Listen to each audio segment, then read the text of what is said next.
In this tutorial, I will show you how to create lesson slides in Canva. First, open Canva and log into your account. Click Create a Design and select Presentation to start with the correct slide format. Once your presentation opens, go to the search bar on the left and type Lesson or Education to explore ready-made templates. Choose a template that matches your subject or teaching style. This saves time and gives your slides a professional look. After the template loads, click on any text box to add your lesson content like objectives, topics, or questions.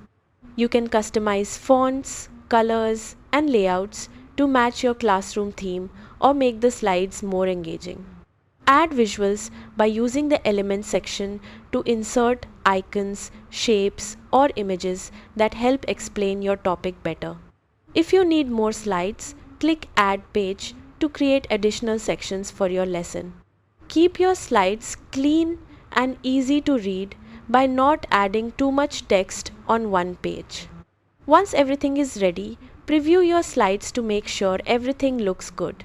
Finally, click Share, then Present to use it in class or download as a PDF or PPT.